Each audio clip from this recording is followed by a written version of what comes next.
Call this March 3rd hearing the Westborough Conservation Commission into order. My name is Andy Kenningsberg. I'm the chair of the Westborough Conservation Commission, and I am calling this public meeting to order at 7 p.m. In accordance with the Commonwealth of Massachusetts Executive Order of March 12, 2020, suspending certain provisions of the open meeting law, we are conducting this meeting remotely via the Zoom webinar platform. To ensure public access to the deliberations of this meeting, the public may access this meeting live. The remote meeting login information can be found on the Conservation Commission website and is also being displayed currently. Following each presentation at tonight's meeting by the petitioner and questions from the Commission, members of the public will have the opportunity to ask questions and provide public comment. To do so, you can use the chat feature to request to ask a question or make a comment. You can also ask a question or make a comment by emailing conservation@town.westborough.ma.us, and your question or comment will be read into the record on your behalf. Any member of the public wishing to ask a question or make a comment will be asked to identify themselves with their name and address for the record. All video screens will be turned off with the exception of the commissioners, the agent, and the current petitioner. Once the commission has acted on an application, the petitioner is free to leave the meeting. Screen sharing will be permitted only for the current petitioner and/or upon request of the commissioner or agent. All votes will be taken by roll call vote. In the event of any technical difficulties, all matters on the agenda that have not been heard will be automatically continued to the March 9th, 2021 Conservation Commission meeting. At this time, I would ask the commissioners present to state their names for the record.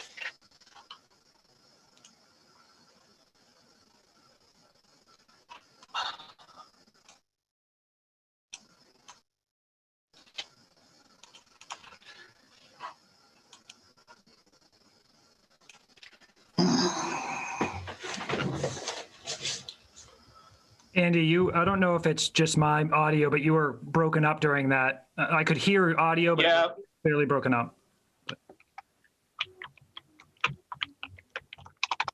Do you want us to state our names, or are you going to call us, like roll call?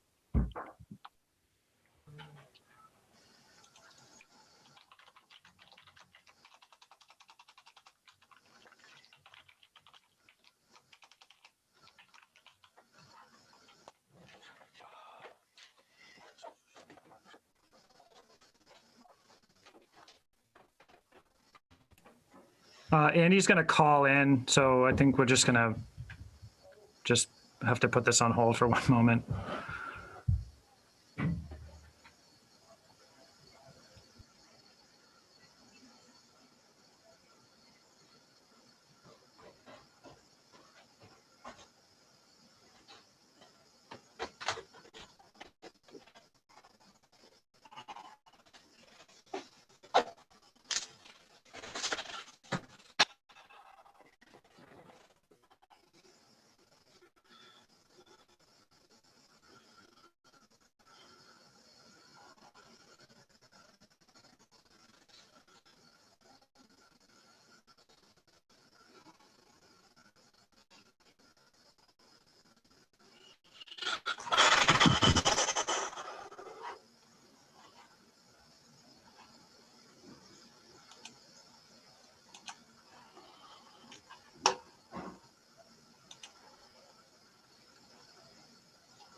Please wait or try again later.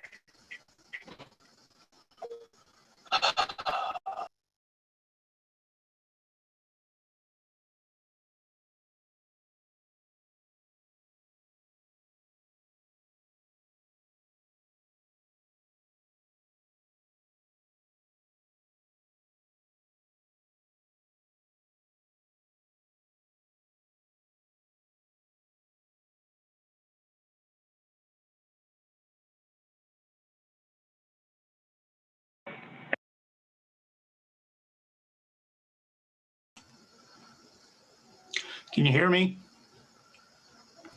Yes.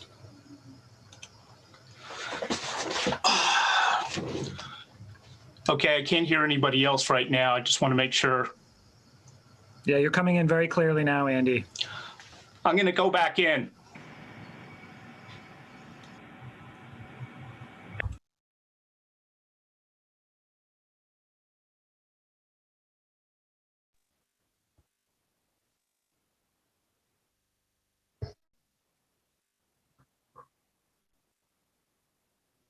You should see a kindergarten class do this at 8 a.m. when no one can figure out where the buttons are. It's phenomenal. They don't do it live on Westborough TV though. Oh, yeah. They start to take a tour of your house. Right.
Okay, let's try this again. Can you hear me? Yes, we can. Yes, now I can hear you. All right, well, that was fun. I think you're still at the point where the commissioners present should state their names for the record. Thank you. Andy Koenigsberg. Ellie Marston. Gary Kessler. Kelly, you may need to say it again. Ellie Marston. Justin Lundberg. Okay. All right. The first item on the agenda is a discussion of Department of Public Works Jurisdictional Maintenance Program. The reason we asked you to come here tonight is there appears to be, actually, it has been our experience that there is a lack of understanding regarding jurisdictional areas and what the standing order of conditions and the administrative amendment to the order of conditions, how it's being interpreted, and how we're trying to work together. We have gone back and we've looked at the standing order of conditions, and we've looked at the amendments that were signed in August of 2019.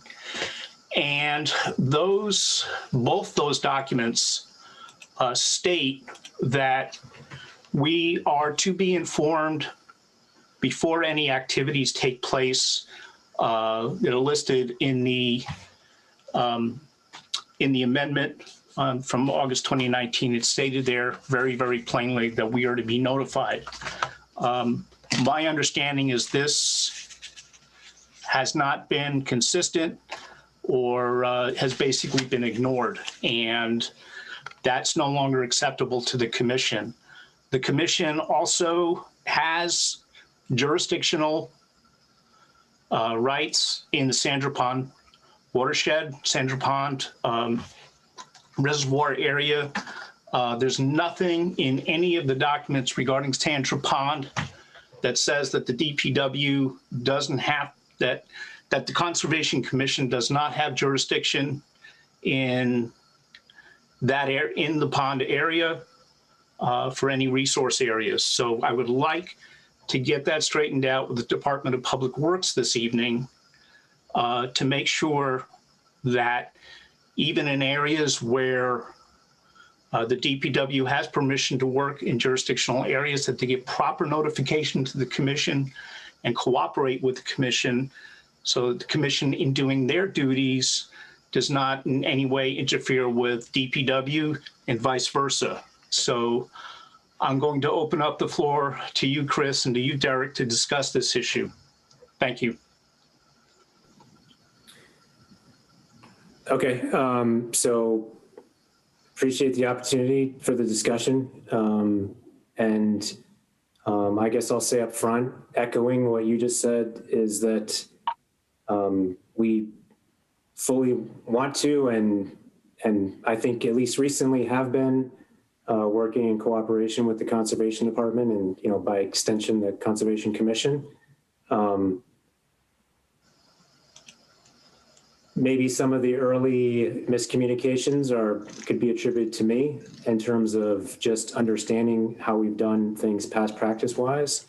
I know this order of conditions has been in existence for quite a while, and I realize there's been some transition both with Derek and Jordan in various ways, but I guess I just, in terms of where I've focused, this is an area where I probably haven't spent a whole lot of focus, just because, like, we have someone that's been doing it for quite a long time with the town and has a relationship with the commission.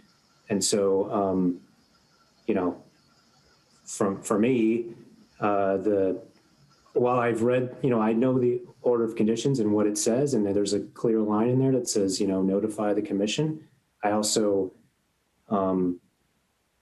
understand that past practice hasn't been necessarily, while it's probably been adhered to, well, I'm sure it's been adhered to, it's not been as deliberate as every single event necessarily being, you know, singly identified to the Conservation Commission. It's been, and I'm speaking from my understanding of precedent, not necessarily from my experience with it, because I've been here as long as everybody on the screen. But that's kind of where we are. I mean, I guess I want to make it clear, there's no intention, and we don't see, at least I don't see any, like, the efforts of the Conservation Commission, Conservation Department, and the Department of Public Works are not opposing. I mean, we all have, I believe, the same end state, which is protection of resources. And frankly, from our perspective, it's not just protection of, you know, environmental resources.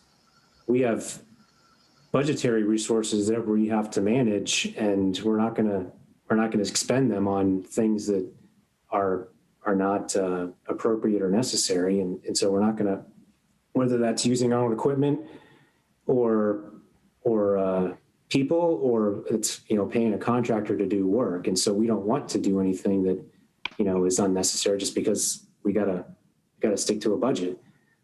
So I guess, you know, I'm not necessarily saying anything specific. I'm just giving you some context. And, you know, Jordan and I have I mean, we meet once a month. I'm sure you know that. And we are internally to the DPW over the last, I would say, 6 to 8 months, you know, have really tried to look at how we do operations, make them more consistent, routine, predictable for not only the department, but also the town and other town departments, other commission, you know, other boards, commissions, whatever. And so, you know, we're trying to figure some things out to get some stuff the way it should be. And that, combined with what I understand at least to be the way we've done things in the past, which is not to say it was done wrong, but it wasn't necessarily as formal as if you go down this list of activities, every single thing on there wasn't necessarily gone individually and, addressed per se, again, to my understanding. And I'm not just talking about me and Derek. I'm talking about, DPW employees that are out on a daily basis around the town doing all of these things, maybe not in jurisdictional areas, but they're doing it all the time, all over the place. And so, we have a responsibility to educate our employees, make sure they're doing things correctly. But at the same time, it's been ongoing for a very long time. And so, there might be some course correction from our part, but I think there's also some, understanding. Now, I'm not saying getting around the rules or anything like that. I'm just saying understanding between, us and I would say the commission, but really it's going to be Jordan and Sherry. And I think that understanding is getting close to being there if it's not already. But I guess that's my opening kind of comment on where we are. So if Derek has anything, he can add something. But because that's not what's been reported to me. So I need to, part of this meeting is to get this back on track, what our expectations are. Since we signed that amendment in good faith and expected it, Derek wrote it, and we expect it to be honored. As far as I'm concerned, it's a legally binding document. It's been registered. It's part of the registry of deeds. It's part of the standing order of conditions. And we have every reason and every right to think that it will be followed. I have had comments to me, we don't have time, there's things that happened in the breach and we got to get it done now and it's going to slow me down. That unfortunately doesn't cut it. Good planning and good management, and you should be able to adhere to the document that has been signed and that is part of the order of conditions. Really, that's what we expect. That's what we expected when we signed the agreement. So it's just a matter of, it's just a matter of figuring out a way to do that and figuring out how to communicate with each other. So we see a problem, and this does extend to Sandra Pond, and it does extend to sensitive resource areas, where what happens is something is going on. They don't call the DPW, they call the Conservation Commission. And if we don't know what's going on, we're getting blindsided and having to respond to situations we don't know about. And that happens in other areas of the town as well. So we, especially in sensitive resource areas, this becomes an issue. Sandra Pond, even though it's managed by DPW, still has jurisdictional areas in it, and it still is covered under this agreement. In fact, it's covered under the Wetlands Protection Act. We went through an extensive process when Derek and I wrote the regulations for protecting vernal pools. And when work especially gets near vernal pools, we're obligated, and basically we expect to be working together with the DPW to make sure that we're doing things in a manner that protect the vernal pools and the fauna and flora that benefit from them. So that's all we're asking, and we would like the agreement to be adhered to. That's my point of view. Does anybody else on the board want to say anything at this point?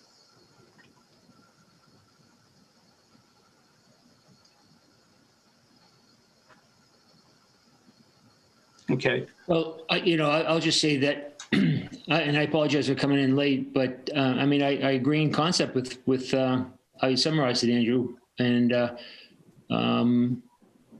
we'll hopefully, we'll resolve that understanding between both parties after tonight. I guess I maybe ask a question, and I'm not asking this, as a way to skirt the issue, because I understand the memo, and I I know what it says, but we're not necessarily talking about, specific projects that you would be talking to a developer about. That's kind of a one-time thing. Many of these things are routine. Mm-hmm. So Sandra Pond, for example, I'd wonder if we're not necessarily, again, I'm going off of what I understand to be history, but if we're not necessarily going out of the bounds of what we've typically done year to year, I don't know that that's necessarily a surprise to anybody that we're doing it, if that's traditionally what we've done. Well, when Derek was conservation officer, then conservation director, he was working closely with DPW, and he knew what was going on. But since Derek has left to work at the DPW, we're not in the loop on a routine basis. Once a month, you have a meeting, that's great, but we're not in the loop any longer on a routine basis with DPW activities in jurisdictional areas. So this is where the problem is right now. There's a lack of communication at this point for those kinds of activities since Derek moved over to DPW. And that needs to be fixed.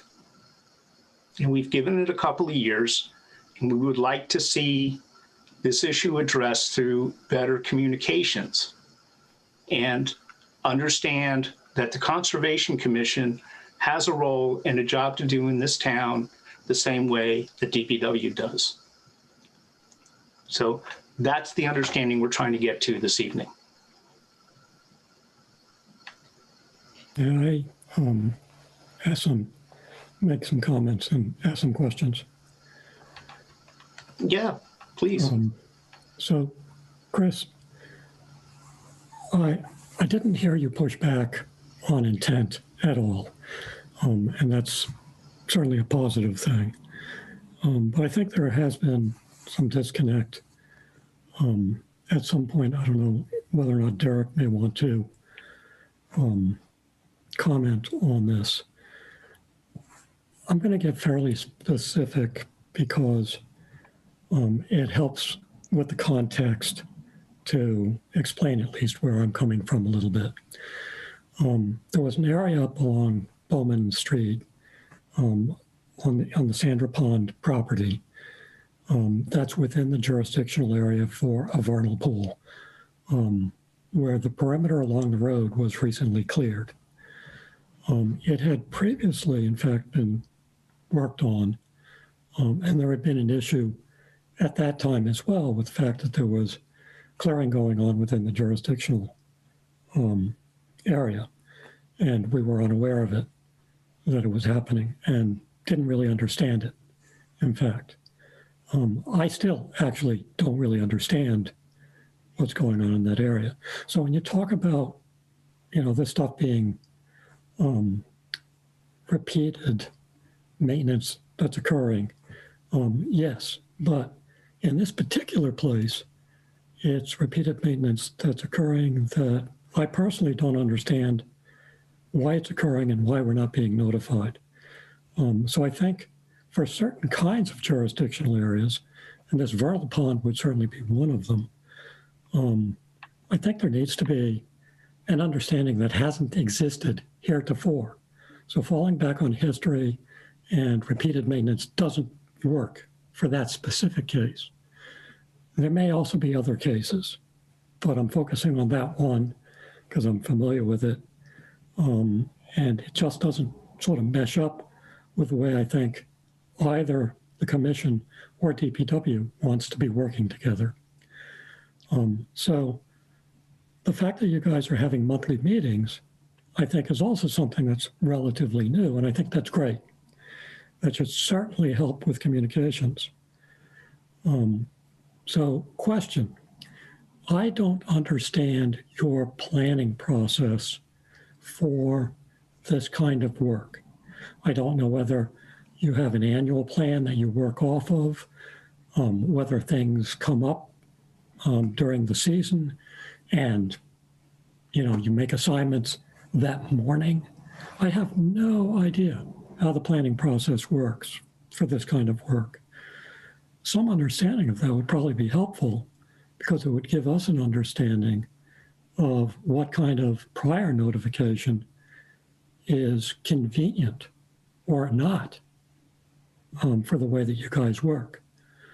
And then I noticed that, Andy had worked on some, I guess, amendments that he was proposing.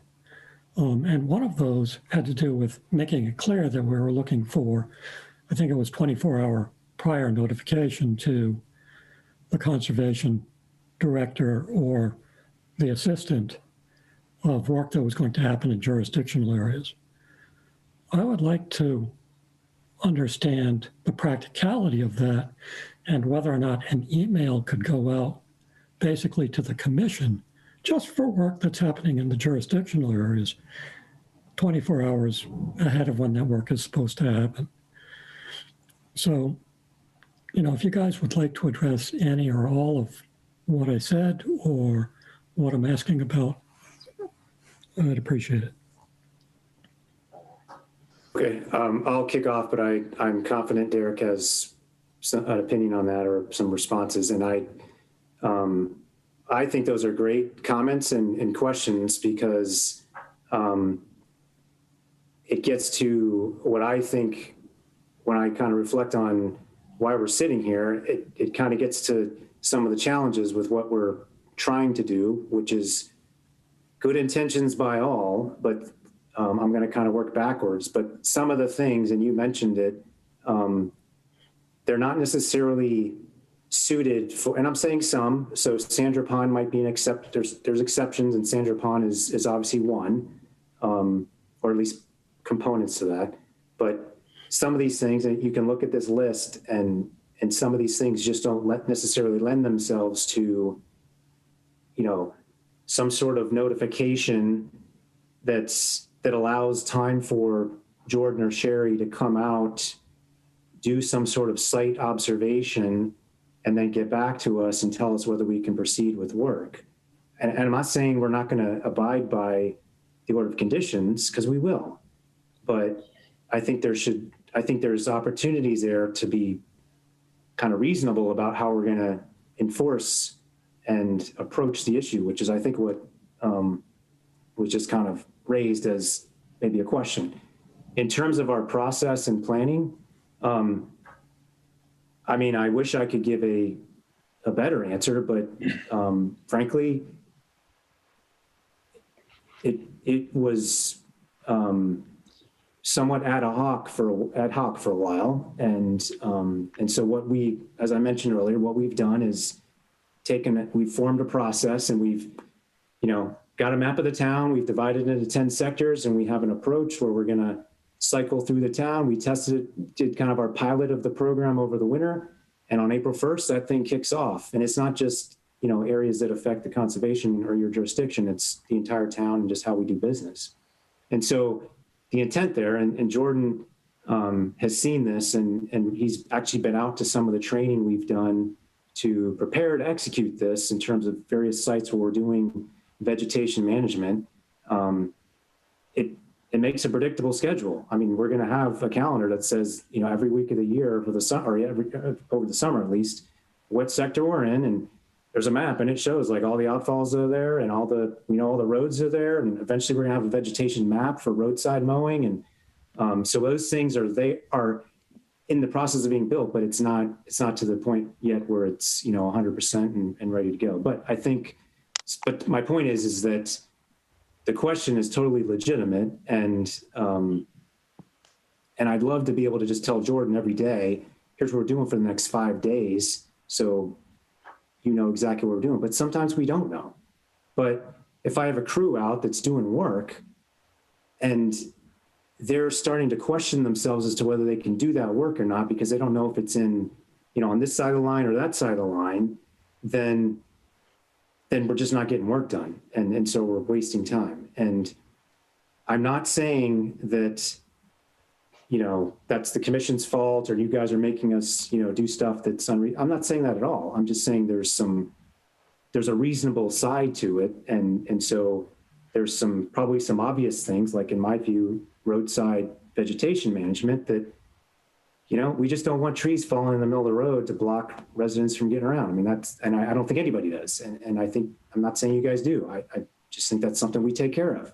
But something specific like Shannon Pond, like you mentioned, that might be something that's probably a good example of something we need to be more specific about. And whether that's with the commission, which we're happy to do, go walk it with you and talk about it, or with Jordan and Sherry and have them communicate that to you. I don't know, but we have specifically been on site with Jordan and talked it. Now, when we did it, it was after the fact, which I recognize, but that's kind of where we are. And I'm gonna stop because I think Derek probably has a couple of things. I don't know. I don't want to speak for Derek, but you're welcome to chime in on some of the specifics. Excuse me, Derek, before you do that, Chris, I just want to understand something you said earlier.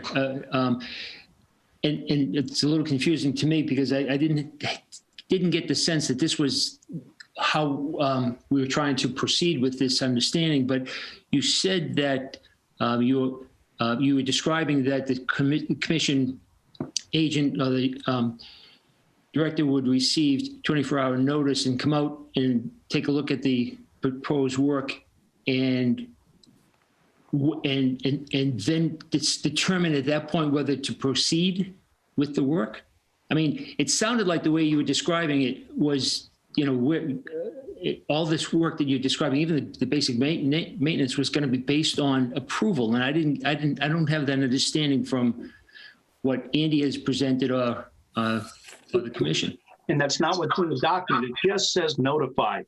Yeah, it's just notified. And I thought I heard you say that if that's not your intention, I apologize, but I just wanted to clear that point up because it's just a notification. It's communication. We're not, at least in my mind, we're not asking for you to seek approval every time you're going out there.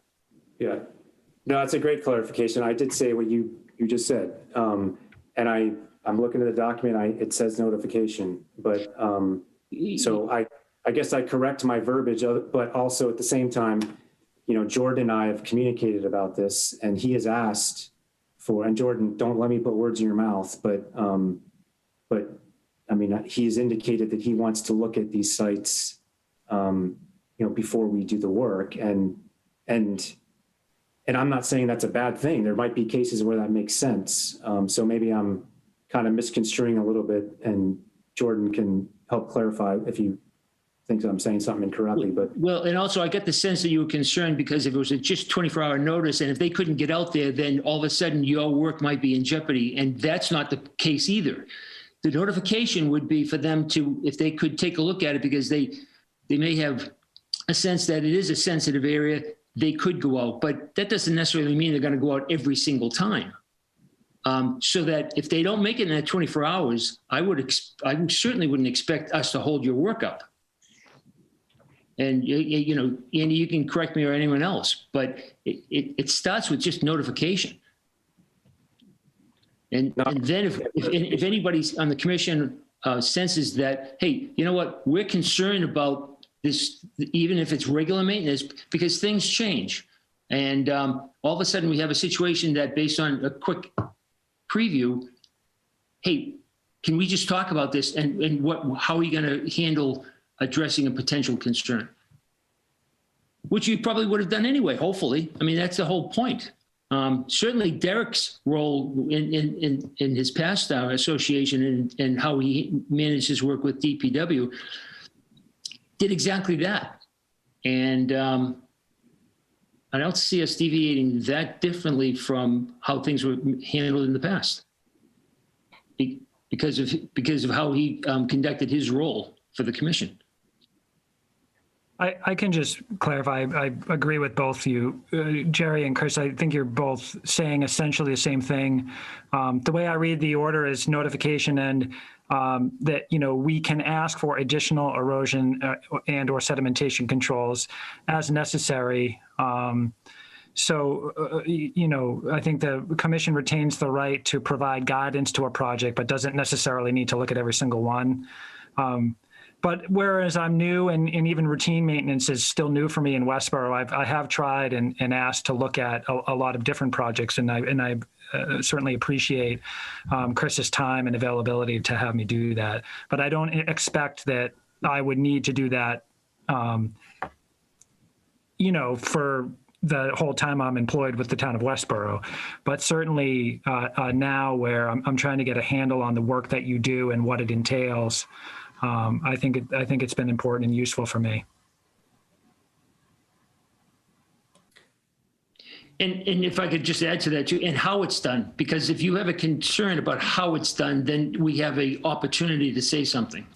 And that's the point of this, right? Because we're trying to be protective of the wetland resource areas. That's correct, Jerry.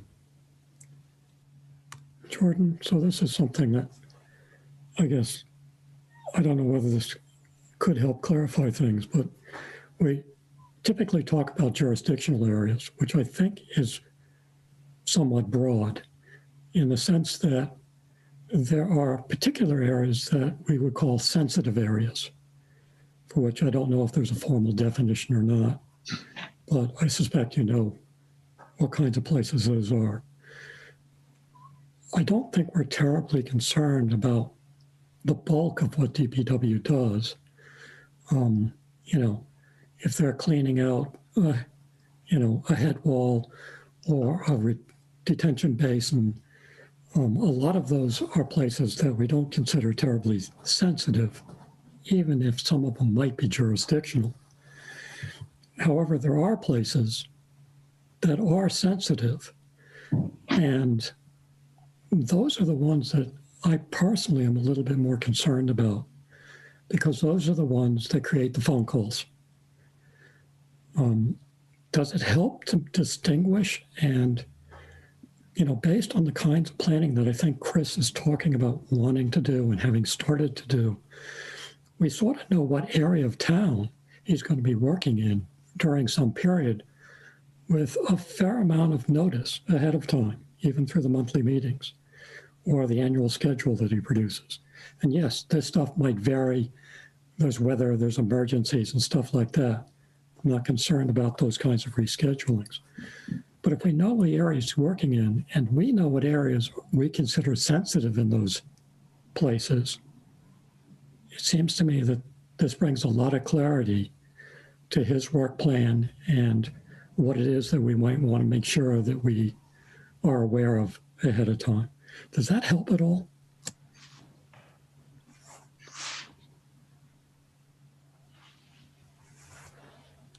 All right, that was a question for you. Were you directing that toward me or toward Chris? Initially towards you, okay. And based on what you said, maybe Chris wants to comment. Yeah, I think that's a good summary, Gary.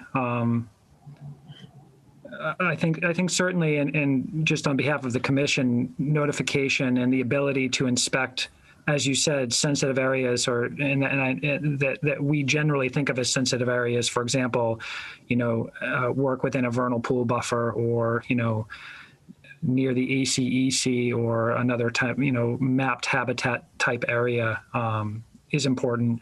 And I think you were right that we are the department that typically gets phone calls, and wherein, so we rely more now on the DPW to communicate that work to us. And I think that's the challenge where, Derek worked closely with the DPW for the years where he was in my spot, and now he works for the DPW. So just the challenge is just closing that communication gap. I feel like I'm just saying exactly what Chris is saying at the times during this meeting, but it's good. I think that means that we have a common understanding of the issue and what is needed. But I think what you just described, Gary, is in terms of, we have these sectors, we say, which weeks of the year we're going to be in these sectors. Now we know, all of us, not just conservation and DPW, but other town departments, residents, whoever, which hopefully gives people ideas of when we're going to be in your neighborhood. But to your point, that's kind of what we were aiming towards, and frankly, from my perspective, because Derek is just as familiar with all of these sensitive sites and areas that probably need more, we need to be more careful about what we're doing.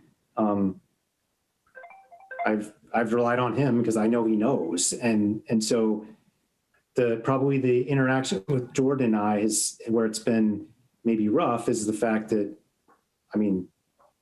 I'm fortunate to have a guy that knows the town just about better than anybody. And so I relied on that. And Jordan, is doing exactly what I spent the first year doing, which is like understanding things. And so he hasn't necessarily seen a full iteration of everything. And so, what I would love to do is just be able to say, these are the sectors we're going to be working in. And for all the kind of the routine things, we're going to be doing those routine things in these sectors over this time period. And if you've got a concern about something routine, then pipe up and say so, and we can talk about it. We know there's, in some of those sectors, there might be some sensitive sites like you described them, and those might need a little bit more attention or be more deliberate about the process for how we go about whatever we need to do. And I think that's appropriate to do that. But that's probably, the margins as opposed to the bulk of the work we're doing. So in terms of predictability and keeping things moving and getting work done, we're not necessarily kind of stalling on something because it's all known. And that's, I think that's what we can get to. Maybe we're not there today, but that's what I anticipate and hope we get to. That's the goal. So that's my 2 cents. Derek, you haven't spoken, so feel free to chime in.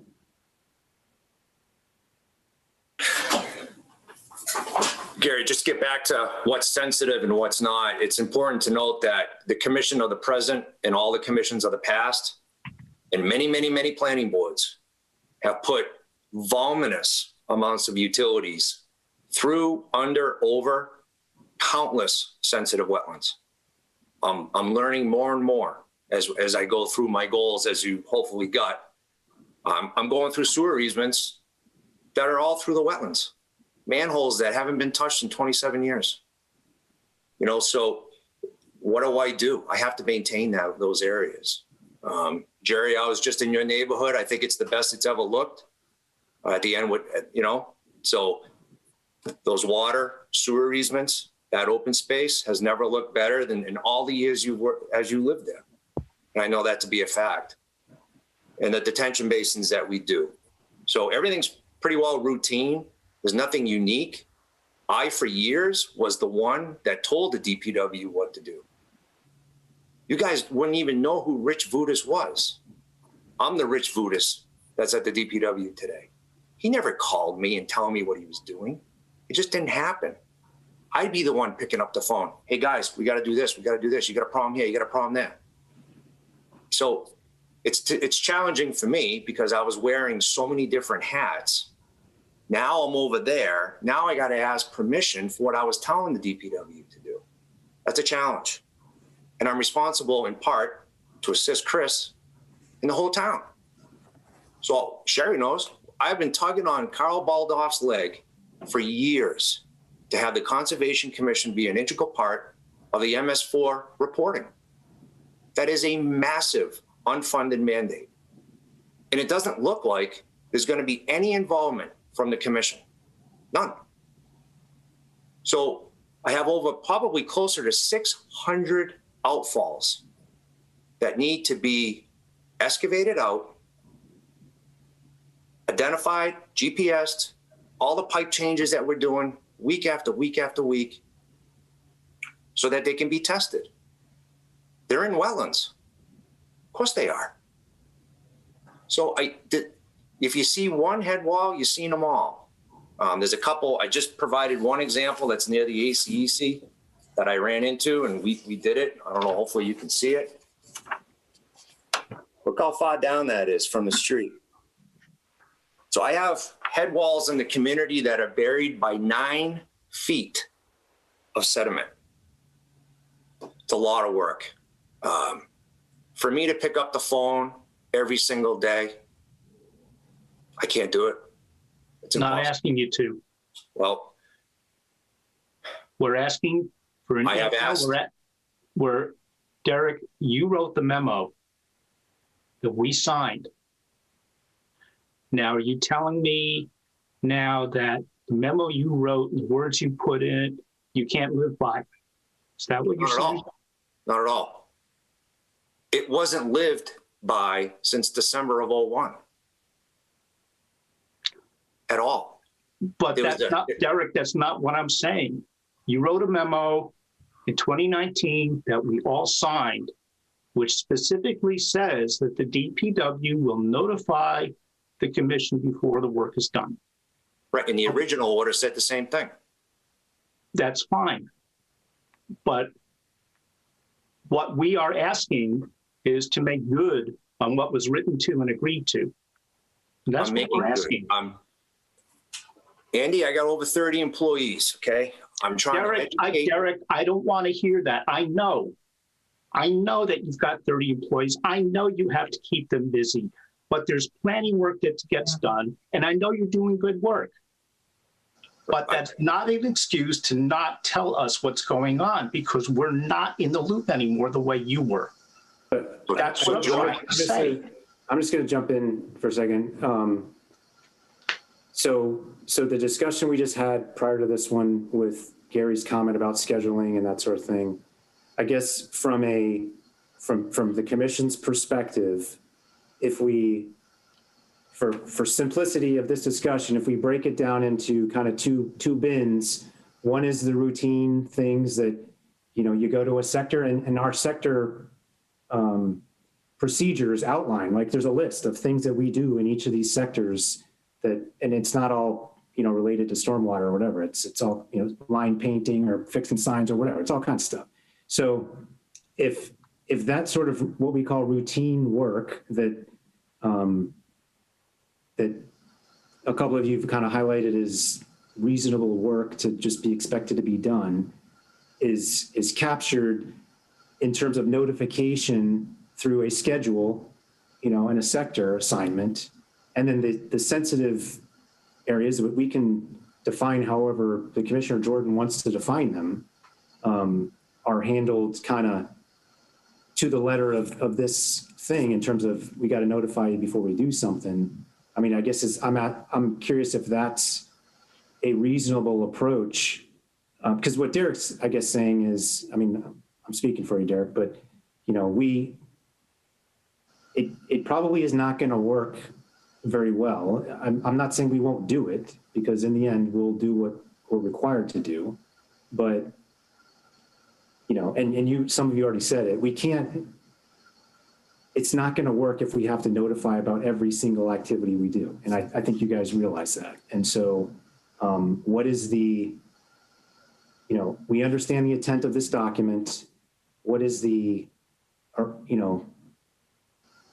understanding of routine, which we notify, but that's not a notification 24 hours necessarily. It could be a notification for the month. So we all know that this month we're in these three sectors. And if Jordan and Sherry want to go out and look at something specific before we start doing anything, they have that opportunity.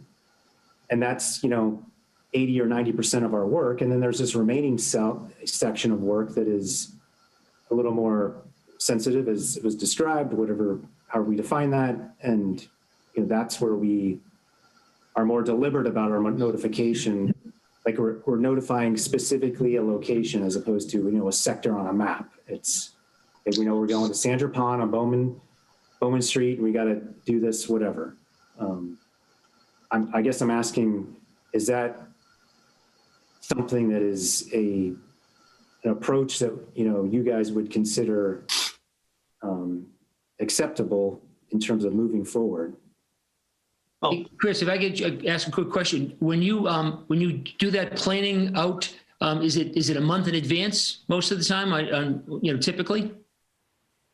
Well, so we've kind of, as I mentioned, we're kind of piloting this program now, but on April 1st is the kickoff, and we've mapped out each sector, assigned it to a week over this, on the calendar from April 1st to October 31st. So it's, I can't promise you we're going to stick to that 100%. yeah, sure. But I mean, we have a format right now where you're meeting on a monthly basis. So I think what has been concerning the commission is finding out things at these monthly meetings after the fact. But if we get to the point where we can project what you're planning and use these monthly meetings as part of that notification for most of these things, just like you were saying, then, that's half the battle right there. Yeah, I guess what I'm saying though is we're not, when I meet with Jordan next week, and let's say we talk about the next month and we talk about the sectors we're going to be in. Yep. So it's April 1st and I'm saying, Jordan, we're going to be in these 3 sectors over the next 3 weeks. I'm not necessarily prepared to tell him, on Adams Street at this intersection, we're going to do this work. I'm just saying we're going to be in this sector. Here's the type of work we're doing. And it's, it's vegetation management. It's the things that we've already kind of mentioned and many of the things listed on this document. But it's not necessarily to the detail of, I can give you a GPS coordinate to a specific spot where we're going to be doing something. Because part of it is... I don't think we care about GPS coordinates. Yeah. I think if you tell Jordan, basically, over the next month, we're going to be in these 3 sectors, some of the onus of this, and other people in the commission may disagree with me, but I think some of the onus of this falls upon the commission and the conservation staff to be able to say, okay, in those sectors, there are these 5 places that could be something we want to pay attention to and to let you know as well. If we're talking about, monthly planning cycles, we don't need this 24 notification thing. A month out, we can begin to have this conversation over the course of that time. And to Derek's point, I don't think we care about every outfall and every sewer line that goes through a wetland and stuff. Certainly not to that degree. I mean, we might want to know about it. Frankly, the sector notification tells us to pay attention. And, if one of those sewer lines, access to it to clean it out, maybe goes through a sensitive area, okay, we should probably pay attention at that point. But as Derek well knows, most of that work really is routine and not something that the commission, considers that sensitive. The access that you have to some of those things is an access that you're already maintaining. You can get in, you can get out. The disturbance isn't any different than it's been in the past, as you said, historically and stuff. So I think in reality, if we can make this communication work with sufficient lead time and participation on both sides, and Derek has a lot of knowledge in his head, but I'm not going to delve into, we ought to be able to make this go smoother than it has. And maybe there'll be a hiccup again, maybe not, but I suspect things will work a lot better. So I'm kind of ratifying the process you want to put in place and hoping that we can make that work better than it has in the past. Yeah, I would say, using the example, Derek, that you just gave of that major head wall excavation, that's not something you decided to do on the spur of the moment, correct? Actually, it was. Okay, but that was a major excavation. Do you think it would have been appropriate to just say, hey, I'm doing this work, I'm going to give Jordan and Sherry a call just to let them know we're doing this? I believe they were notified of that one. I'm sorry? I believe they were notified of that one. Okay. Yeah, because these are the kinds of things that when you dig out the head wall, we want to make sure that, best management practices are put in place, maybe some riprap, something like that, to, or whatever we think is appropriate too, to have some ability to provide some advice in those areas. I know you're an expert in these things, but we would like to be able to say, yeah, we're okay with what you're doing, or, gee, can you do a little bit more? If we don't show up, okay, we don't show up. But and I'm glad we got a heads up on that. But those are the kinds of things, even Yeah, a 9-foot head wall excavation, yeah, that's pretty darn significant. And you've got a lot of cleanup work to do in the jurisdictional areas. And I'm glad you notified the commission, but that's the kind of thing we want to see. And I appreciate you doing that. So, but that's where we're coming from. Right. What I've tried to explain to Jordan, we've gone out, we've looked at Edward Dunway, different type of excavation that we did, only working within the permitted drainage easements that we've accepted at town meeting. That's a different concept than going to a detention basin. So my education to Jordan has also been the same education that I've having to give to my own staff. Please understand that my staff has never done this. Okay, we're talking decades. So I got guys that have worked for me for 47 years that haven't done this, to guys that have been with us for about 18 months. I have to mentor all of them and educate them. And I've been doing that, and it's tiring. I will admit it is brutally tiring. I'm not going to give up. However, I've tried to bring Jordan out to sites. When we did the sector talk, he saw it. I was teaching my own guys about the sector maintenance program.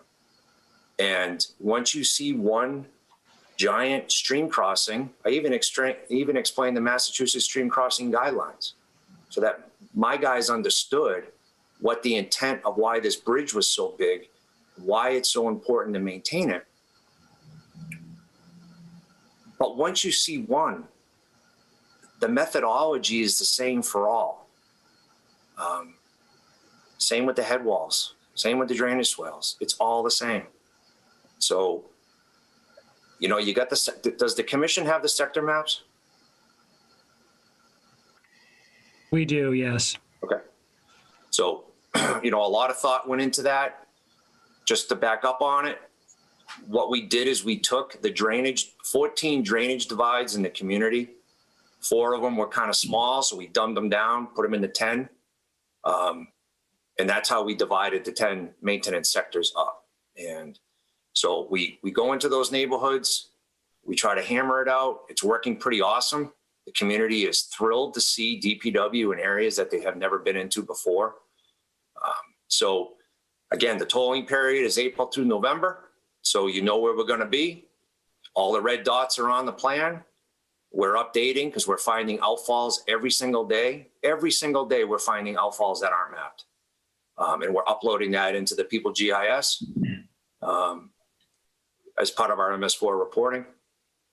And so again, you have that opportunity to go out and look at every red dot.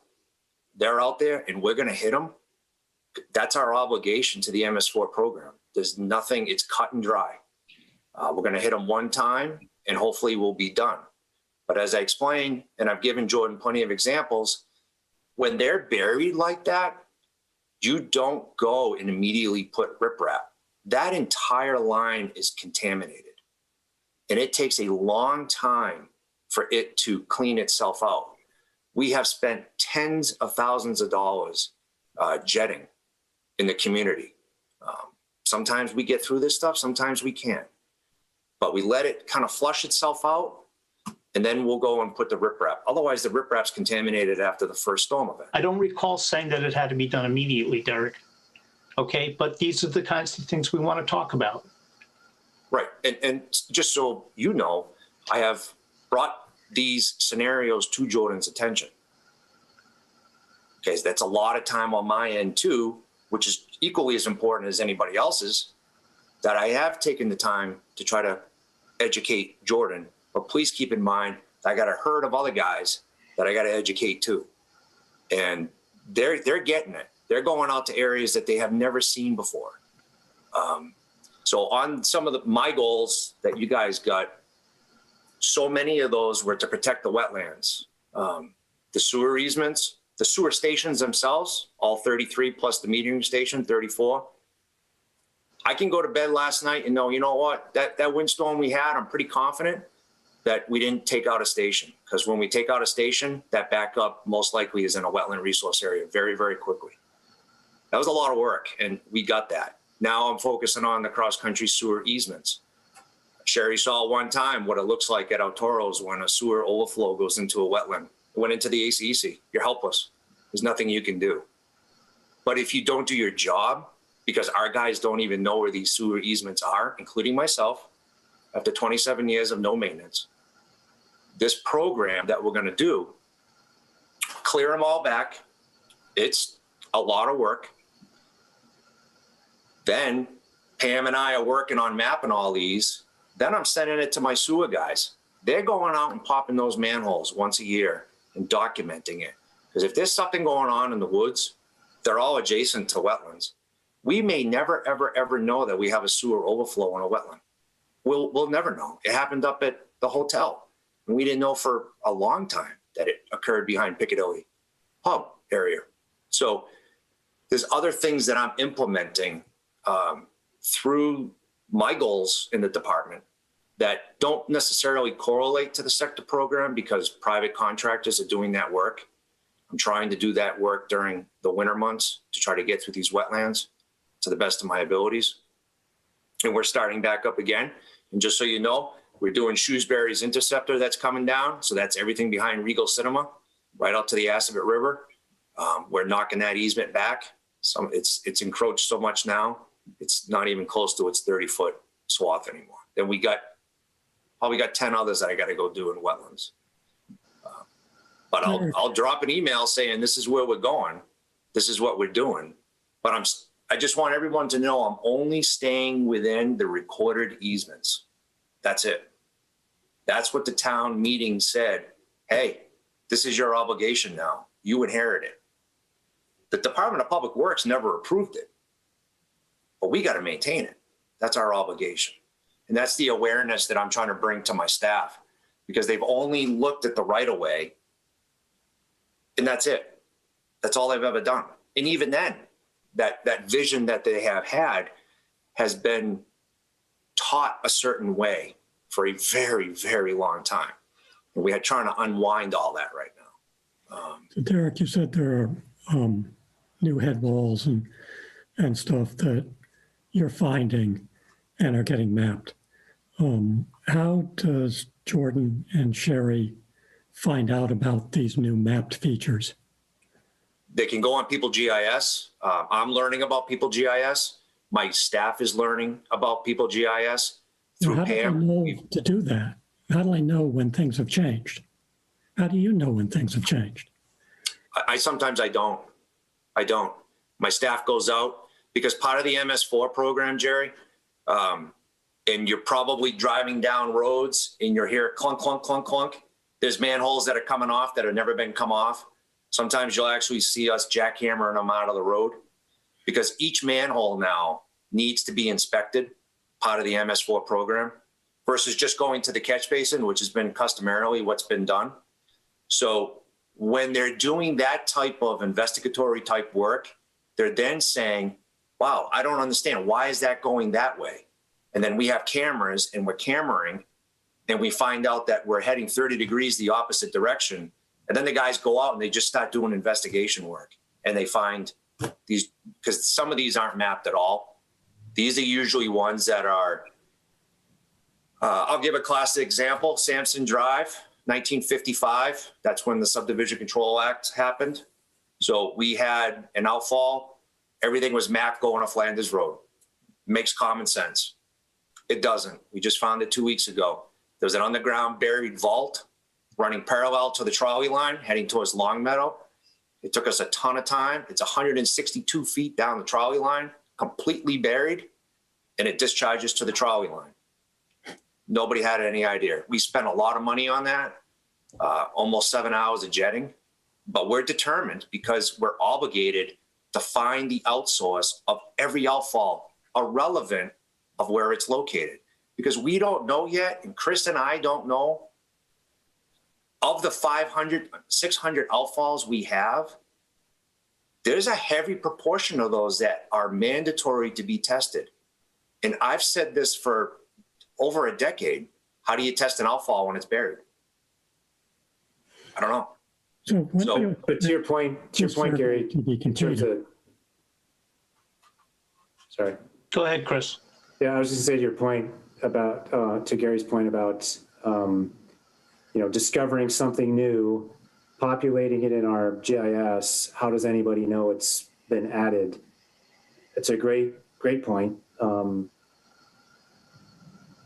We don't have an answer, but I mean, the long-term answer is the next time you look at it next year when you're in the sector, you just see a dot on the map, and so there's something there. But to make sure, you know, internal to our department or even across departments that somebody knows something's been added,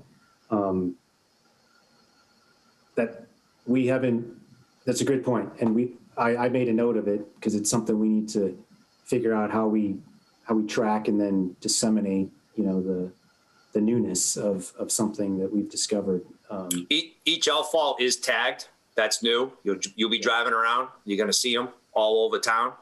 It says DPW utility easement. Every outfall is tagged.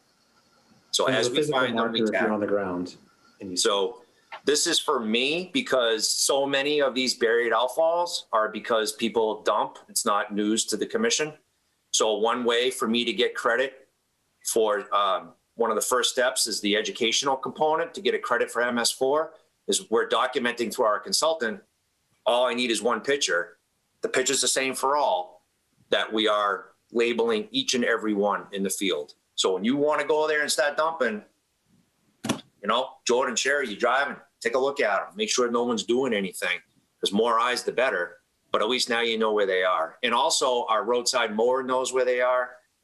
Our other crew knows where they are, because at the end of the day, what we want to do with the sector program is if we have a bad weather event, such as a hurricane coming, I'm going to divide my guys into those 10 sectors, and they're going to fly out and look at all these outfalls to make sure they're open, so that we reduce flooding to the greatest extent practical. So it's just a quick and dirty education and the quickest way to observe them in the field. Chris, when new features get added to the GIS, if they were tagged with the date on which they were added, that would give us something we could search to find the new stuff as a possibility. And Gary, they are tagged with the date now? When do you expect the survey to be completed? I mean, you probably have some notion. I know it's open-ended, but. So in the People GIS, it's going to be the individual who found it, the date, the diameter, all that's getting captured as a new outfall.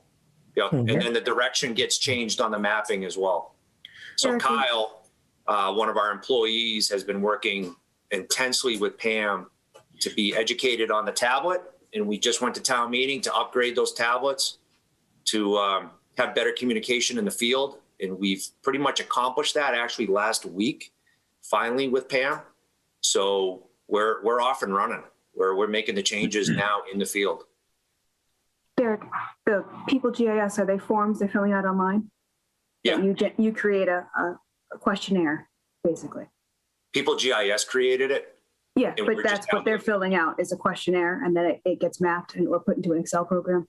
So with that, you can add a note for a box that says wetland or ComCom or anything like that, and it could automatically email to Jordan and I any outfall or anything new.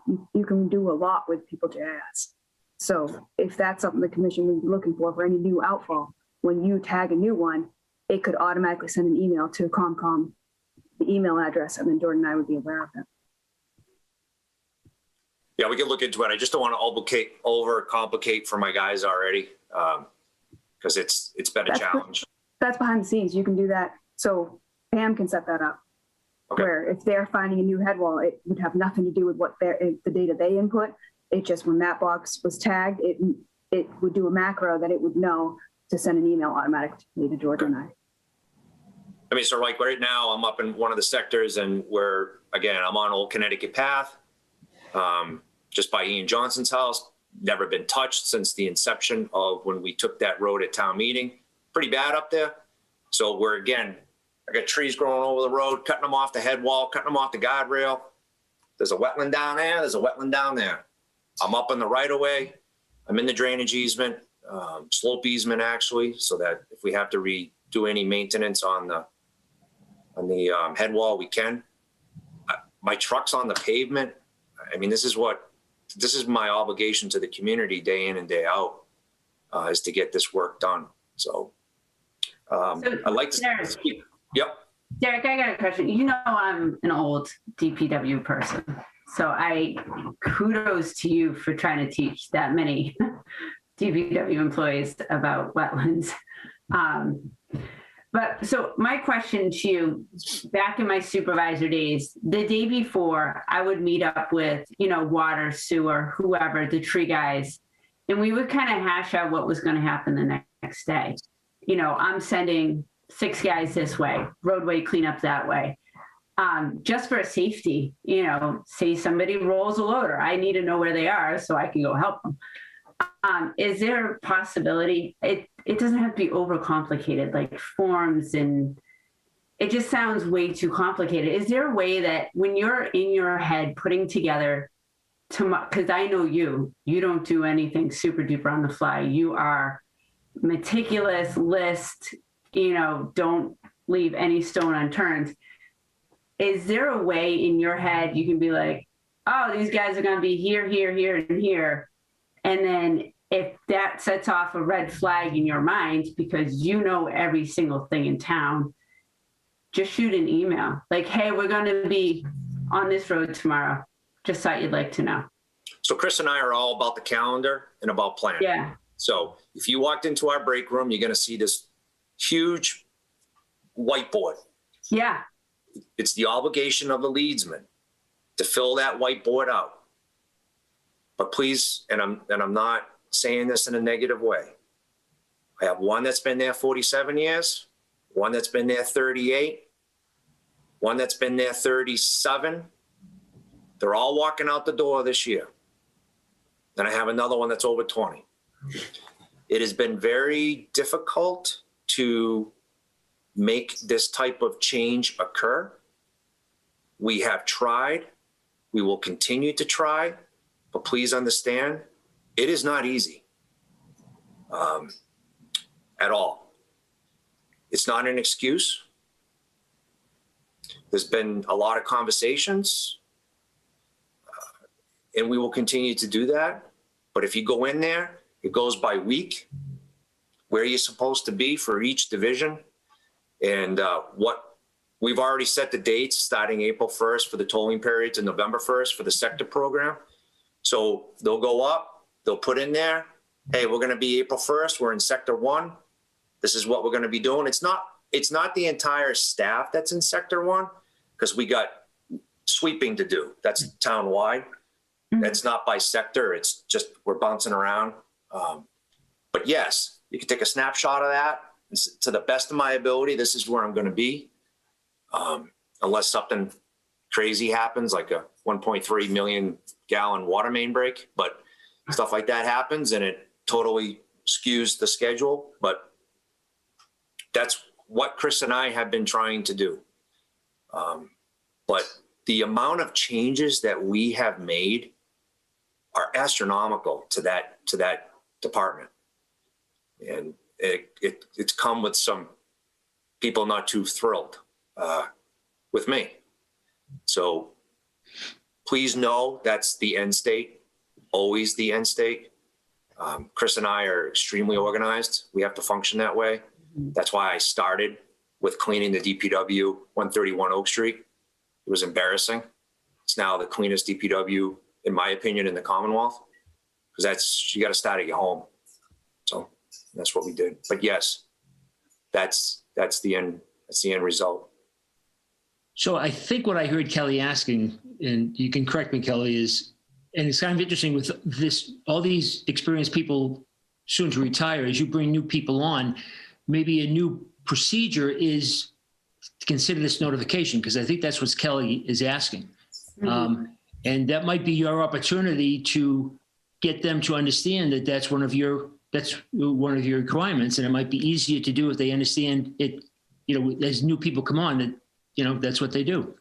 So right now, Jerry, I spend so much of my time mentoring a lot of my younger employees, and I have a great staff all around, but I've been focusing on these guys, and I know that this change will occur.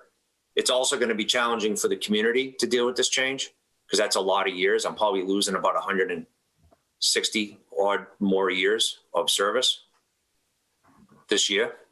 So it's going to be difficult for me as well to deal with that when we're up for 20, 36 hours plowing and everything else that we got to do. So, but yes, that's the goal. I think we're one of the few DPWs that even has a sector program in place.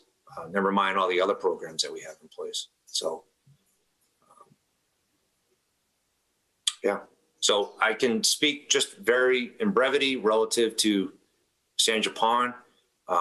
I'm not doing any more area that was not done during the initial timber harvest. In fact, the skidder trail went right from that higher knob as you head over towards the Upton Road piece, went up over the trail and out to the landing by the booster station. The area was loaded, and still is, loaded with invasives. I also remember sitting at the selectman's office when they were across the street, like in 2007, and I actually brought in specimens of what hemlock woolly adelgid looks like, and that whole corridor is absolutely loaded with hemlock woolly adelgid. All you got to do is look underneath, you'll see all the woolly masses, and that's why we've cut out another 36 smoked, dead hemlocks. It's my obligation for them not to fall in the right of way. They're also just totally engulfed in bittersweet. So the invasives are in the vernal pool. I have never gone beyond the limits of in that time we were in there just 2011, 2012 when we did the timber harvest. I've never taken a chainsaw in that area. I sent Earl in to go and mow because JB Sawmill didn't go up and over because we have two massive trees that have fallen down that I've yet to pick up. So he didn't go over there, but JB Sawmill's been mowing that since then. I'm talking 10 years. I've never encroached anymore. The invasives are still prolifically throughout that area. The greenbrier has completely taken over, the bittersweet and the honeysuckle. So it's equally as bad on the corner of Upton and Spring Road. And I look forward to showing that with Jordan. He can tell me how he wants me to deal with it. It's terrible. So let's come back to the policy. Do you, Derek and Chris, feel that what the commission is asking is going to adversely affect your ability to do the work that you want to do? If we're implementing the way we just described, like what we've discussed over the last hour, in terms of the sector, we push out the sector schedule. Jordan and I can meet to discuss, the month out or whatever we, come up with for the routine stuff. And then Jordan, Sherry look at it and identify some areas like Gary mentioned that they want us to be particularly sensitive to, then to me, it's totally doable. It's easy. I like it. It's easy. I mean, it's just a communication between us and Jordan. That's right. That, in my mind, that's what it's all about. I want to make sure I understand that you guys either do or don't have an issue with how it's going to adversely impact you. And notification in my mind doesn't necessarily, it doesn't rise to that level of impact. Now, if you're concerned that it might trigger filings and things like that cause delay, I appreciate that. And I think that's a real concern for you guys, but I don't know if that's what we're talking about, even remotely coming close to. This is a notification issue. And if you guys, when you came into this meeting, had this preconceived notion that what is being requested is going to adversely impact your ability to do the great work you're doing, by the way, no one's questioning that, then I'd like to hear it, because maybe we can focus in on what that issue is and maybe modify what we're requesting to address that. Because we're talking about I think we drifted off. The whole point of this meeting was just to talk about this policy and what the concerns are. So I just wanted to get the conversation back to that and again, ask that question. Do you have any concerns that what we're requesting right now, it can adversely impact your ability to do the job you want to do? I would have concerns if I wasn't in this position. And that's a great benefit too, because Derek, and we have confidence that based on your past experience, you're going to be able to put any controls in that, we would look for in the first place, should they rise to that level based on the work being conducted in these areas. So in my mind, that is going to likely satisfy our concerns about any filings, because you would already know whether if it rises to that level. So I'm really confused about what the issue is, what the hesitation is based on what we're asking. And I'm just asking for clarification on it. I'm not trying to challenge you guys. I just want to understand it. I don't have any hesitation based on this discussion. But prior to this discussion, and I'm not, Jordan and I have, I think, a good relationship. I'm not, saying anything in terms of Jordan's approach to it. I just think that maybe my interpretation of the policy and the communications I've had with Jordan I was concerned about our ability to do what we need to do in a timely manner. We would do it. It would just take us longer. But I don't think that's our intention. I don't think Andy. Yeah, and I get that from this discussion. And as long as Jordan is, hopefully we haven't said anything that Jordan, is like, as long as we leave this and we're all on the same page. So when I talk to Jordan next week, we're not we're on the same page as what we are right now, then I think we're fine. But Jordan, chime in if you think there's something that I've said or something we've done that is, in this discussion that's maybe off track from what you interpreted or understood the way forward to be. Because if we leave right now and go forward, to me, I'm good. Like, we've got this sector thing. That's what we're going to go off of. Jordan, Sherry will identify, if there's some issue that we need to really pay particular attention to that's outside maybe just the normal thing. We'll do the same thing, of course. And as Derek said, we wouldn't be doing what we're doing right now if Derek wasn't here. I know that. We would do it eventually because we would get to what we're doing, but it would have taken us a heck of a lot longer because we don't have the expertise. But we do with Derek, and so that's why we're moving forward. So hopefully that wasn't a bunch of babbling, but I'm good with what was discussed here. I think I'm comfortable with the way forward as long as I just need Jordan, agree or not, because I don't want to, debate it next week or whatever. So I have no issue at all with what's been discussed, Chris. I think you and I are on the right track, and I think part of the concern on Sherry and my part is really just knowing what's going on and being able to answer competently to a question or a query from the public. And that's just professionally for me and for us to feel confident that we understand what you're doing and why you're doing it, particularly where some of your work is within jurisdiction and would be permittable were it a private resident. So that's all. And Derek, to your point, I'm educated every time I meet with you. So it's not necessarily that I would be looking to add anything to what you're doing or to direct you to do it a different way. It may be that I just want you to educate me on the process. I think that's really my concern as a staff person. And I think from what I've heard, and I think, Chris, I agree we have a good relationship, and I think we're on the right track with our monthly meetings. And maybe after this meeting, we want to just be a little bit more detail oriented when we meet in terms of where you are in the sector that you're in, and go from there. I think you guys should all have coffee every Monday. Well, the thing is there's also a pandemic going on, and so it's like Chris and I will meet at a site if there's a site to meet at, and otherwise we're either meeting in his office 6 feet apart, but maybe it is, Chris, if there's not a specific site that rises to the occasion, maybe it is either Zooming or in your office looking at the sector map and just talking even about the minor things that you anticipate over that next month. And I think that would be helpful for me and certainly for Sherry, who ends up answering more of the phone calls than I do, just to be knowledgeable and confident about what you guys are doing and the work that you're doing. Unfortunately, our guys aren't 6 feet apart. You know, we're in the trenches together every day. Yeah. Hopefully we got strong immune systems over there at 131 Oak Street, because a covert, we got to go.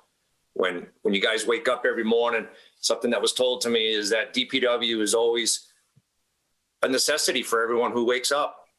You need your roads, you need your water, and you need your sewer. So it doesn't stop with us. Essential service, Derek. They should be towards the front of the line. Yep. Doesn't end. So, you know, with time and new leadsmen, perhaps the ability to utilize email would be more beneficial for me, because I'm acting as 3, 4, 5 leadsmen every day. Those leadsmen can email conservation saying, we did our schedule on Thursday for the week on the whiteboard. Here's where I'm going. It's not about time, Andy. I'm overwhelmed. Derek, and it will get better with time. Sorry, I didn't mean to interrupt you, Derek. If I can just make a comment about that. A couple weeks ago, I got a text message from Jared. I think he's your sewer leadsman or your sewer foreman. Very helpful, with a picture of an outfall totally clogged with plastic. It's a stormwater site that we inspect. So, you know, we have a relationship and communication with the property manager, and, you know, we need to follow up on that, but we were able to send an email right away.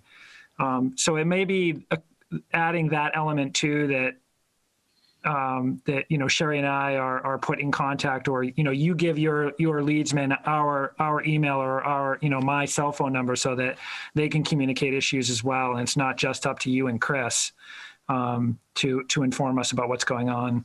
Right. And that leadsman's kind of an outlier. He's one of our youngest and newest. In fact, he is our newest. So there's your difference with me in terms of what I got to manage every day. So, but we're doing our best. I know I ran the best conservation department. It may have been unconventional, but it was the best. And I hope to run the best and assist Chris with our DPW here in Westborough. So. Yeah, just remember where you came from. Derek and Chris, are your guys really familiar with People GIS to the point where that they get on it? Because another thing I could do is put on the conservation website, if they ever want to communicate with us, another form that they could just go to conservation, and it would be the DPW form on there, and it would email to us. So again, Making as I said progress. before, I'm sorry, just last week, we just got 1 unit out in the field last week. No, you could do them on phones. Do they all have phones? Not town issued phones, no. But to your point, Sherry, we're making progress, and once we get one iteration of the sector thing under our belt, it's starting in April. You know, that might be something we can. If it's helpful, because because I can make those forms. You know, Pam makes the ones for Derek right now, but I know how to make them, so I'm happy to do that to make it easier for you, so they don't have to get on email and email us. You know. Yep. All right. So I think we have a way forward here, and I appreciate everybody's time. You got anything else, Chris and Derek? Okay. Nothing else. Thanks. All right. Okay. Thanks, guys. You want to hang out and listen to, we're going to talk about fail school, but Keep up the good work. yeah. Okay. All right. Appreciate the conversation. All right. Have a good night. Thanks, Night. guys.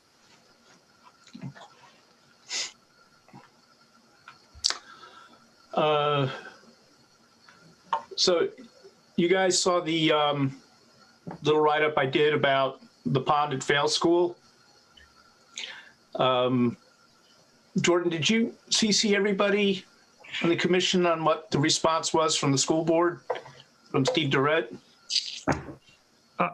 Sorry. I You're all seeing that. So in the Dropbox, you should see the information that I got from Steve Durrett. There was a sample decision, sample DEP decision from the West Newbury Conservation Commission, and in his assessment that pond was created during the construction of the first school, specifically as a settling basin. Andy had done some follow-up research, and I'll let him speak to that, which I also included in that Dropbox.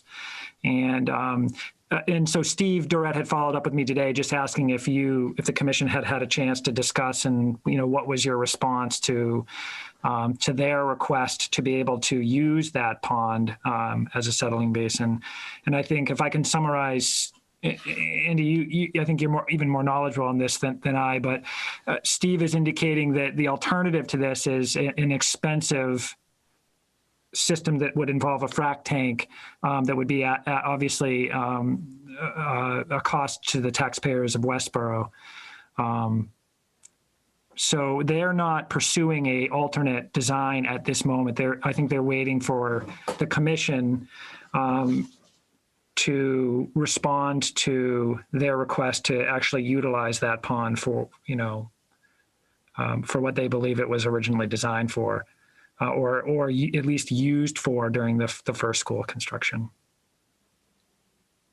My feeling on the idea that the pond is a man-made structure is that it is not a man-made structure, number one. Number two, the idea that the only way they can solve the problem is to use a frac tank and settling is not accurate because it already doesn't work. The thing that I think will work, and we can find that out this spring, is continuing to stabilize all the exposed soil, whether they use a tackifier or whatever they were using before the snow fell. Let's see how that works, because it's stabilizing those slopes and keeping them from eroding. That's going to solve the problem. It's not going to be any kind of detention at this point, although they need to maintain the detention. Going back and looking at the 62 civil blueprints, there is one of the blueprints, 989 CD5, it's the second one. It shows all the contours where they adjusted the landscape. It was all around the school. It shows no changes around the pond. And it said the pond is an existing wet area. You can look back to topo maps as far back as 1953, which was 9 years before the school was built, and you see the wetland there. The description for the Newberry site said, well, there was a weir and head walls and all this stuff. So it was an altered pond. I don't see that there's any evidence here that this pond was made for the school. And the idea that, well, because drainage was sent into it, it is therefore not a protected resource. Well, we just got finished talking to the DPW about the hundreds of head walls that go into resource areas and have been doing that for decades. So, and we still protect those resource areas. So I think that, in my opinion, there are ways that the site can be stabilized without having to use a frac tank, which I think is ineffective. Based on everything we've seen out there. So that's my elevator speech on that one. I took a look at that 53 USGS map too, Andrew, and I happen to agree with you. I think it's pretty clear. I don't know where, well, I know why they came up with that argument, because they wanted it to solve the problem. And unfortunately, I think it's pretty clear based on your analysis and the information you brought forward that it's a natural wetland depression. And just one point, I'd be careful about saying to the public or anyone else that the contractors that the frac tanks don't work. I've already said it. Well, my experience has always been, don't let them come up with the solutions, and maybe they can modify how they use the frac tanks in the past and make it more workable. Yeah. And I've been on sites in my past experience too, where they attempted to do this, a small little sedimentation basin in that corner up above the wetland. But you build temporary sed basins on site, and it's a pain in the ass, and it just helps you control, and you release gradually over time, or maybe you pump into a frac tank from that. But This is a tough site given the nature of the sediment. And before I forget it too, I just think we ought to remain cognizant of the fact that the cleared property up gradient is a contributor. Mm-hmm. And we're going to be tough on these guys. Well, we're focusing on these guys, but I think we also have to focus on that site above. Mm-hmm. The site up gradient, or immediately to the west of the field school, there's now actually a house on that, and it appears like they've stabilized the site with wood chip, and it's a totally different site, Jerry, than it was one day, and then the next day there was a house. All of the stockpiled soil had been leveled off. It's a much different site topographically. I've been up and down Eli Whitney a number of times over the past month, and I'm not seeing a lot of runoff that far up. Okay. It's really coming from the school site.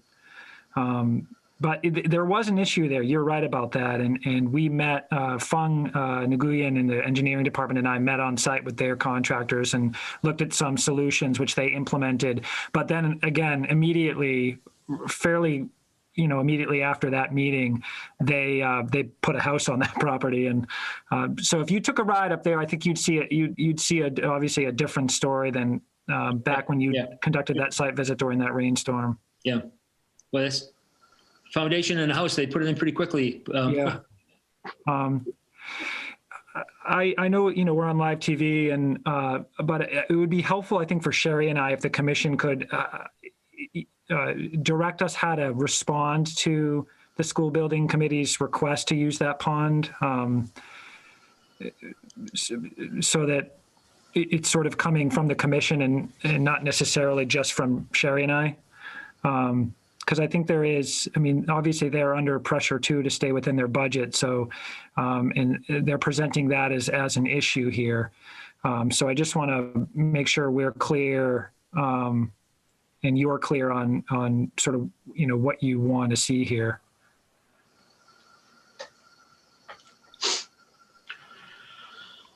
I also looked at materials as well as Andy's notes.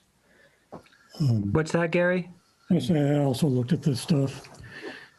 I personally don't go back far enough so that I ever saw that wetland before the school was there. I only go back to close. But I guess I have two comments. One is I don't agree with Steve Durrett's analysis for a couple of reasons.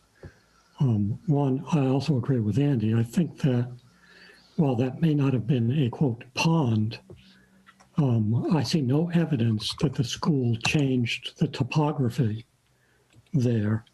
They certainly ran their runoff line and head wall into that pond, which back in the day was before our bylaw, so they could do that without anybody complaining.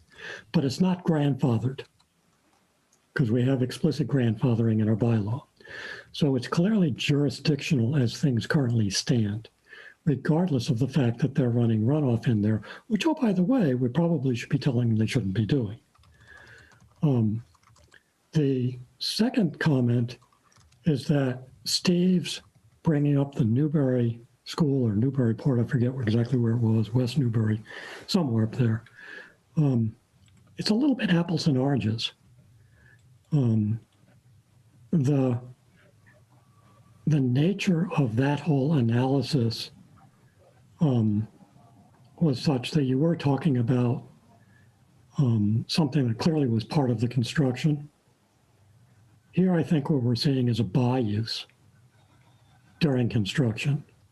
So I don't think it's quite the same. So I don't really buy into Steve's attempt at demonstrating a precedent elsewhere.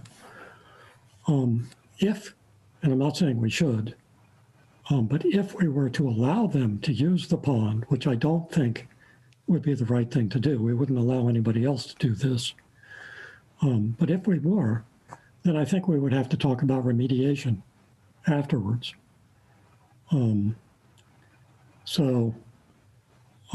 think my bottom line is I don't think we should say that this is a permitted use. It's covered under the bylaw. It's jurisdictional regardless of the current head wall. I also believe that they have remedies other than the one that Steve is trying to, sort of hold us at bay by telling us it's going to be exorbitant. They have other remedies that they can look at. So I don't think I'm in a place where, we should say that they have extenuating circumstances and should be allowed to do something that we wouldn't let somebody else do.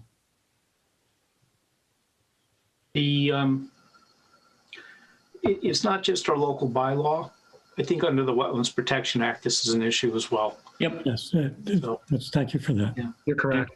What in my copious free time I'm going to do is I can see if I can dig back to find some historical aerial photographs, back from the pre-62 to see. Yeah, they're out there. What was there. Oh, yeah. Yep. It might be difficult. You might need to look at winter photographs because that area did have a pretty good canopy cover. Because It's typically when they do those. Yeah. Say again, Jerry? Yeah, it's typically when they do those aerials back in the wintertime for that reason.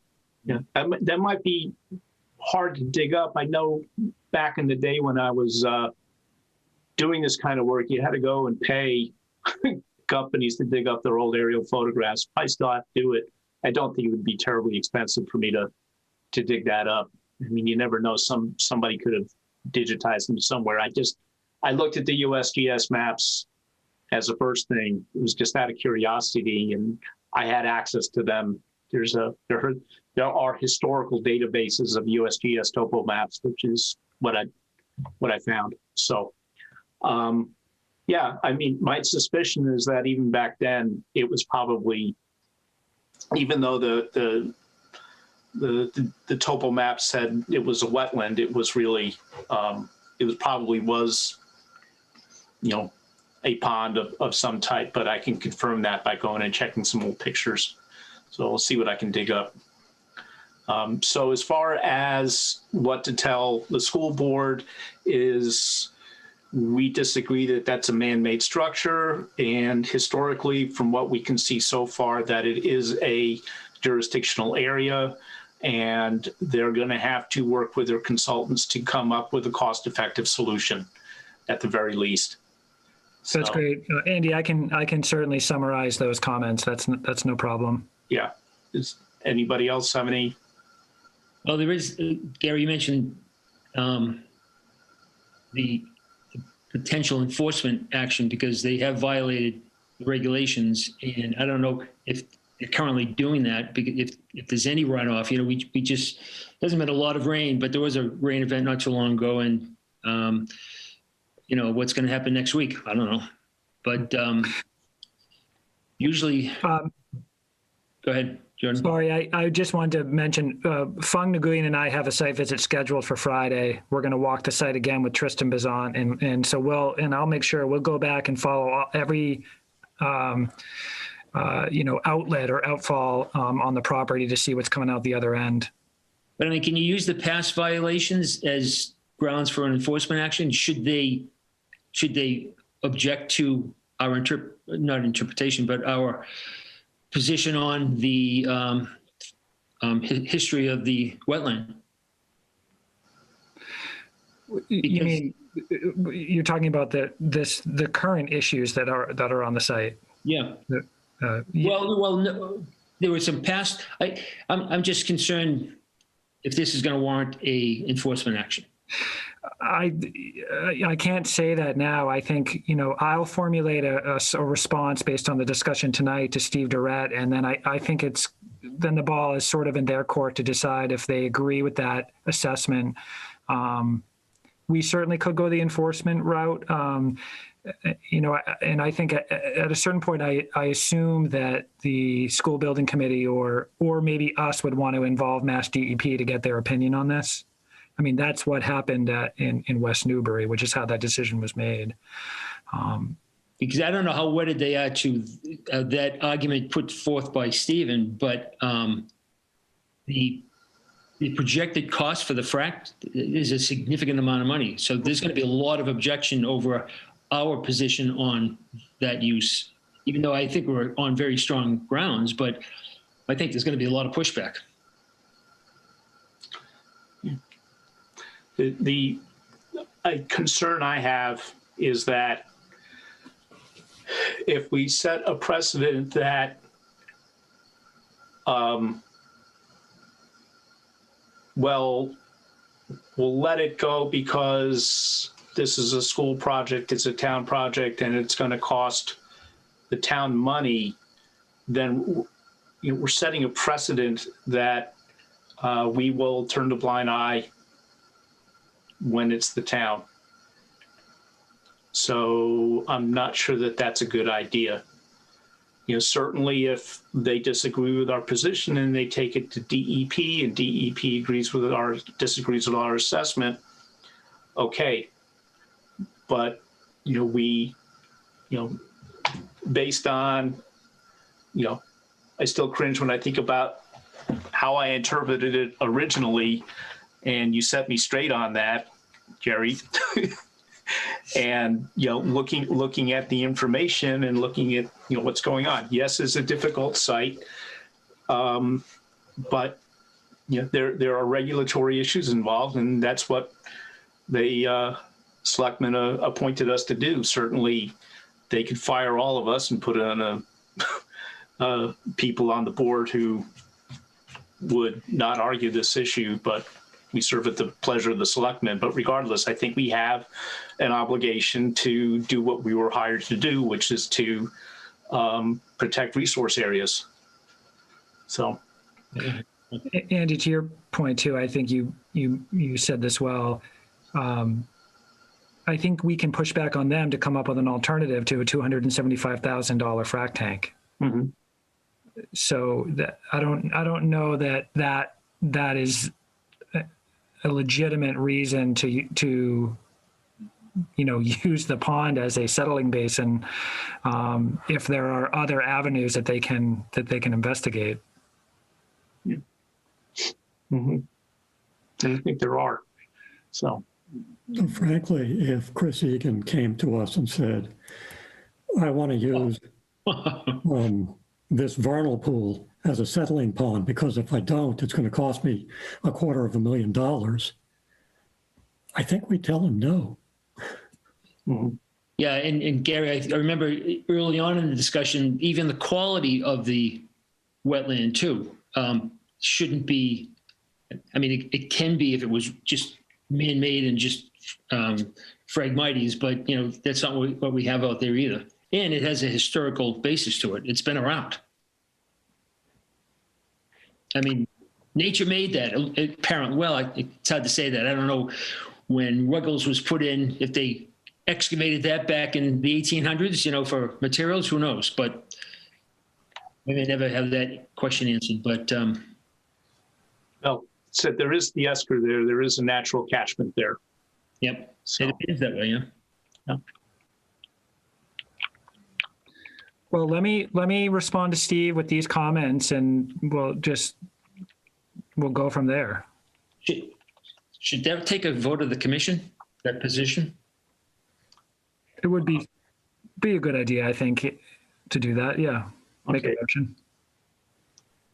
Well, let me open up Word here, and I shall talk as I write. The opinion of the, I'll just say Concom for here, is that the pond down gradient of Trail School is a resource area under the Act.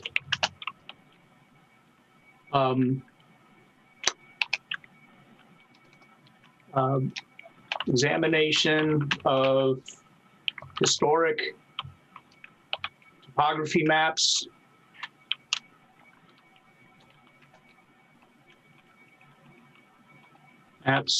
show wetlands at this location as far back as 1953.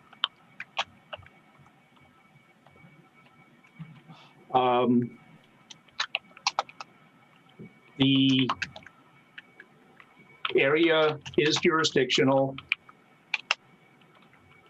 and the commission will require erosion and sedimentation control and prohibit the use of the pond as a settling basin. So the opinion of the Conservation Commission is that the pond down gradient of Vale School is a resource area under the Act. Examination of historic USGS maps for wetlands at this location as far back as 1953. The area is jurisdictional, and the commission will require erosion and sediment control and prohibit the use of the pond as a settling basin. Do I have a motion, or do we to either accept it or modify it? I can put it up on the screen if you'd like. That might be helpful, Andy, just to share the screen so folks can read it. Okay. And let me zoom this up. Does anybody need to read it? Is there any discussion of it? I understand what you were saying. Yeah, I don't think it's imperative for me. Okay. Let's just vote it. I All right. motion that we accept what Andy just wrote. Okay. Okay. And motion. Do I have a second? Second. Yes. Gary, second? Okay. Second. Roll call. Andy? Yes. Kelly? Yes. Forgive my writing. Jerry? Yes. And Justin? Yes. Sorry, messing up the name there. Okay, motion passes.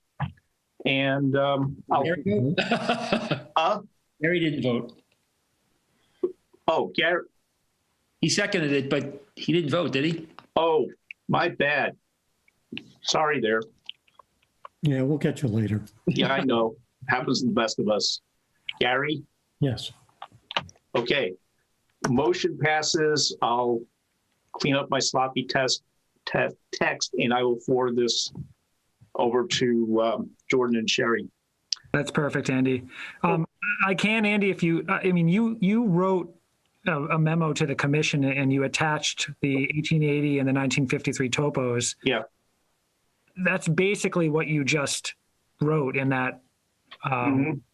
I mean, do you want me to forward that to Steve, or do you want me to, do you feel? I want to clean that up, okay? Because it's full of misspellings as well. Okay. So, Well, it's up to you. I don't want to create more work for you. And I mean, obviously, you know, you've got paid staff to do this. So I can take those two maps you included, and with the language of that motion, and just summarize the conversation of the commission and leave it at that. Mm-hmm. Then he, you know, I'm sure that he'll, and then we can just go from there. Mm-hmm. Okay. All right. Well, let me pass this. It'll take me 5 minutes to revise that document I wrote up to clean up the language a bit too. So I'll get this all wrapped up and over to you. Okay. After the meeting ends. Okay. Is there anything else you want to bring up? I know we've been already at this for 2 hours. Anything else you want to bring up? Or that can't wait till next week? Okay. It's Tuesday. Yeah. Tuesday. Yeah. So, okay. Do I have a motion to adjourn? Motion to adjourn. Second. Okay. Yeah, I got it. Oh, sorry. I didn't know if I couldn't see the whole screen, if it still worked. No, I stopped sharing. All in favor, raise their hand. Justin, say yes or no. Aye. Okay. Good night, folks. Right. Hi. Good night, guys.